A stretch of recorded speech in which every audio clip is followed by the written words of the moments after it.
Hello. Welcome to another installment of the Central American Group's podcast, in which experts discuss topics related to doing business in Costa Rica, El Salvador, and the rest of the region.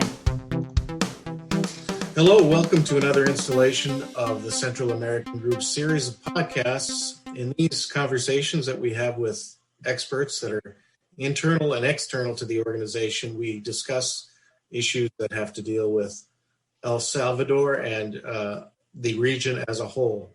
Today we have Maria Luisa Hayem. She's the ministry. She is actually the Minister of Foreign Trade of El Salvador. I'll let her introduce herself and give us a little bit of biographical information. Thank you, Stephen. Good morning, and thanks for having me. As you said, as of June 1st, 2019, I'm the Minister of Economy of El Salvador. After spending more than 15 years working abroad on trade, investment, technology, and financial inclusion issues, I am back in El Salvador to contribute with my academic background, professional experience, and passion to help transform the country. Well, that's great. Speaking about what's going on in the country at the present moment, we've all been dealing with the COVID virus. And what's the situation in El Salvador with your progress in that area? So it's very interesting moment El Salvador is going right now, not only in the health front, but also in the economy front.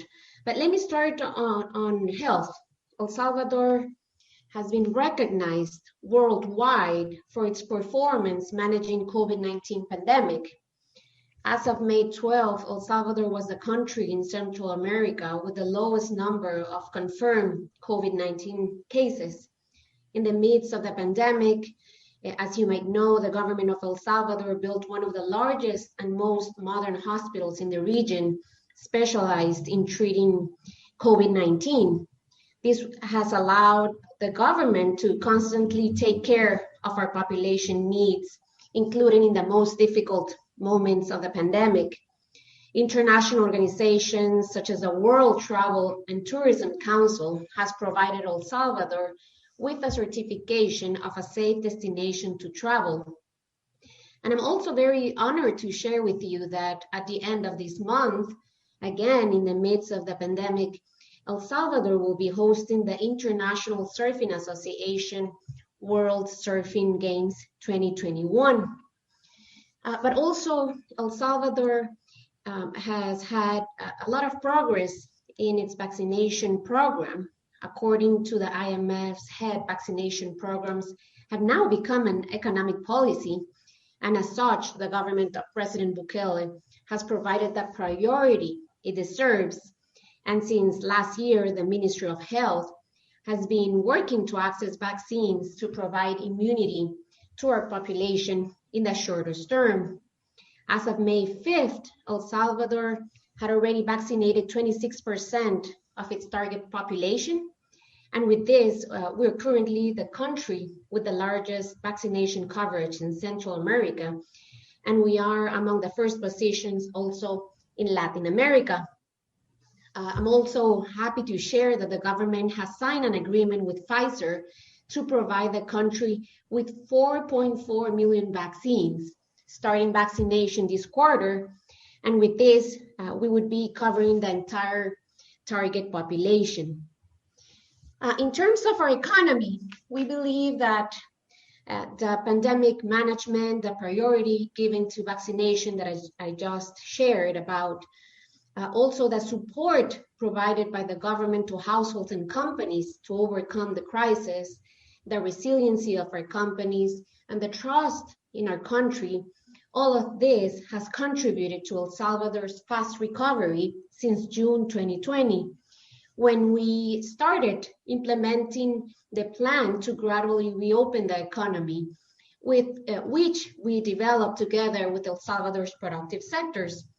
I'm also happy to share that since August 2020, El Salvador's economy has remained 100% open. So while the whole world has been going through one of the largest crisis, economic and public health crisis, in the past months, El Salvador has reached its highest levels of international remittances, imports, and exports. El Salvador is now back to its economic activity pre-crisis, and we have recovered 100% of jobs lost in 2020. This means that we have recovered more than 81,000 jobs in less than a year. We believe that if we continue with our work on the health side, but also facilitating trade and investment and providing the legal certainty to our local and international investors, this year, El Salvador's economy will grow between 5 and 6%. That's a great overview, and it's good to hear that El Salvador really managed the global pandemic very well. And bring up the fact that El Salvador is going to have significant economic growth this year. What other things, El Salvador being the smallest country in the region, what other things would you recommend that people who are looking to invest in Central America pay attention to? Yes, Stephen, El Salvador is strategically located in the center of Central America, with access to the Pacific Ocean, 2 seaports, and 17 free zones. We have an international airport conveniently located, which is the hub of a large foreign airline that easily connects El Salvador to North and South America, of course, and the European Union. The airport is close to the city and less than an hour drive from 4 of the main free zones. Something that makes El Salvador different to other countries and creates opportunities for potential investors is the fact that El Salvador has signed 13 free trade agreements, which offer companies preferential access to 42 countries around the world, including the United States and the European Union. What business sectors are strategically most prevalent in El Salvador? So we are working in different areas to promote investment in general, Stephen, but there are some sectors that are strong and that they're already very well established. We call them our traditional sectors, such as the packaging and paper, plastic products, food and beverages, and textiles. So we're working so that these already established and very well integrated sectors can grow. But we have also identified sectors with large growth potential, and these include medical equipment, aeronautical services, logistics centers, technology services, and tourism. I would like to highlight that El Salvador has one of the strongest and more integrated textile and apparel sectors in the region, offering full package activities from the production of yarn to the delivery of finished products. We know that El Salvador, because of the Central American Group's experience, we operate 2 free zones in El Salvador. But could you explain what the benefits of having a facility in one of these special zones are? Yes, Stephen, El Salvador offers various advantages for investors. Some are related to tax exemptions, which, comparing them with other countries or other developing countries, are better off. One of the main differences in El Salvador's tax regimes is that the income tax and municipal tax exemptions are given to all companies established in a free zone. Tax exemption timeframes are between 10 and 20 years, and investors may request an additional extension based on future investments. Likewise, El Salvador offers non-tax related incentives, which we consider equally important and attractive for companies that are planning to invest in the country. Specifically, workforce development and agile permit delivery, among others. We work to reduce response times to companies, simplifying and digitalizing our processes. Actually, we are committed to creating the best business climate in Latin America. We know this is a high goal, but we believe that the higher the goal, the more results that we will achieve. Now, you mentioned 17 free zones in El Salvador.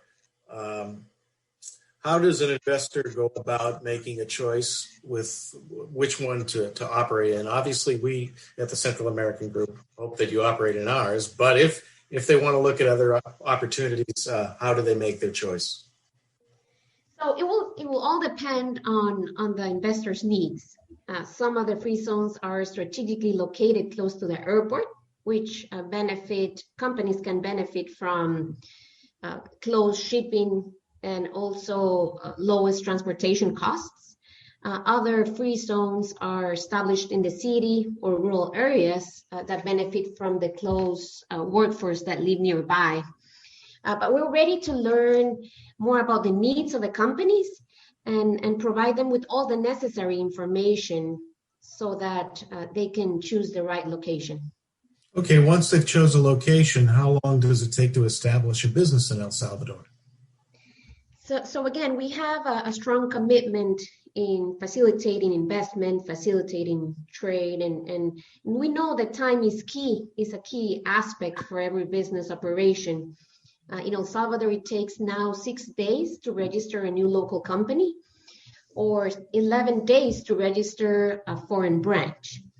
And we're working so that all these processes can be done through our online platform, miempresa.gov.sv. Once the company chooses a location to establish within a free zone, it takes around a month for the Ministry of Economy to approve all the fiscal benefits and exemptions so that they can begin operations. When a company is already up and established, do they have to update any permitting for the purpose of bringing in things like new machinery, materials, parts that they use in their processes? Is there any further thing that has to be done? Yes, so we're working so that companies can access all government services online through our online platform, miempresa.gov.sv.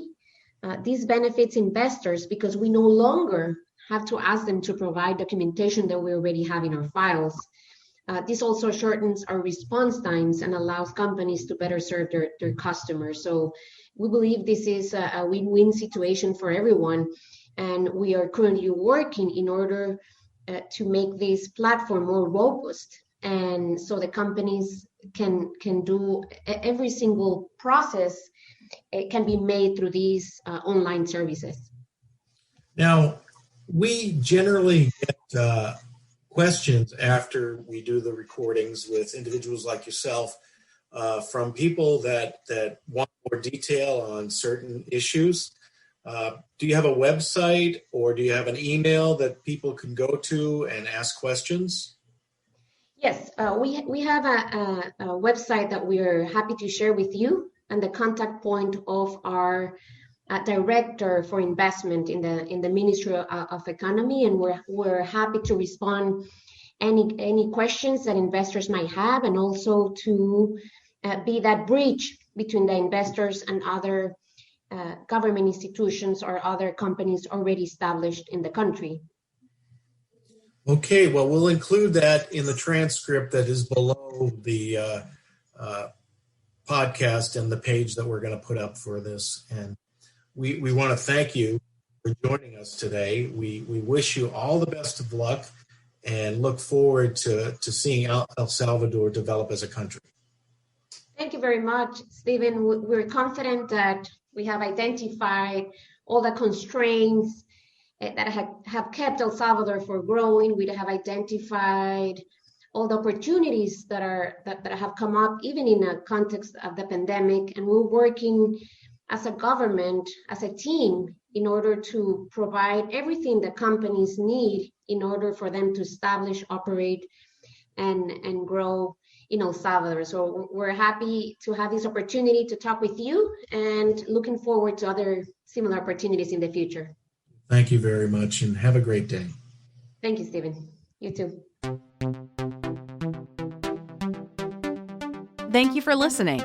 Sign up to receive the Central American Group's quarterly newsletter by visiting www.thecentralamericangroup.com.